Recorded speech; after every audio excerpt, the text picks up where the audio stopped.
Online প্ল্যাটফর্মে record করলেন ইসলামী বক্তা মাওলানা মিজানুর রহমান আজহারী। তিনি একটি ব্যক্তিগত ইউটিউব চ্যানেল খুলে সে বিষয়ে তার ভেরিফাইড ফেসবুক পেজে সবাইকে অবগত করেন। মাত্র ২৪ ঘণ্টায় তার সদ্য চালু হওয়া এই ইউটিউব চ্যানেলে সাবস্ক্রাইবের সংখ্যা ১.৫ লাখ অতিক্রম করেছে। ২৪ ঘণ্টায় ১.৫ লাখের বেশি সাবস্ক্রাইব হওয়া অনলাইন প্ল্যাটফর্মে বিশ্বের মধ্যে অন্যতম একটি রেকর্ড। তবে মিজানুর রহমান আজহারীর ফেসবুক পেজের স্ট্যাটাসে অনেকেই বলেছেন তিনি তার চ্যানেলটিতে একটি আহ্বানমূলক বা চ্যানেলটির বর্ণনা সম্বলিত একটি ভিডিও দিয়ে যাত্রা শুরু করতে পারতেন। অনেক সামাজিক যোগাযোগ মাধ্যম ব্যবহারকারীরা বলছেন লক্ষাধিক সাবস্ক্রাইবার হয় এখন ইউটিউব এই চ্যানেলটিকে সিলভার প্লে বাটন প্রদান করলে সেটি হবে আরেকটি বড় রেকর্ড।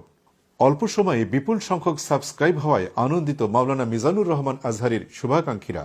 তিনি তার ভেরিফাইড ফেসবুক পেজের স্ট্যাটাসে বলেন, আলহামদুলিল্লাহ, অবশেষে মিজানুর রহমান আজহারী নামে আমার অফিসিয়াল ইউটিউব চ্যানেলটি ক্রিয়েট করা হলো।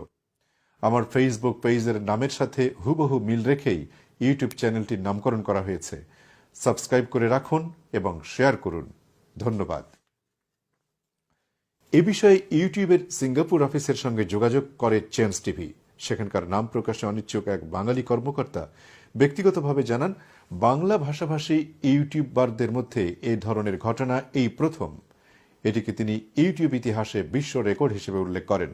তবে তিনি জানান, সমগ্র বিশ্বে এ ধরনের কৃতিত্ব আরও কয়েকজনের আছে। মাওলানা মিজানুর রহমান আজহারীর চ্যানেলের বিষয়ে তারা অবগত আছেন বলে জানান ওই কর্মকর্তা। তিনি আরও বলেন, এখন বিধি মেনে মিজানুর রহমান আজহারী আবেদন করলে সিলভার প্লে বাটন পেয়ে যাবে।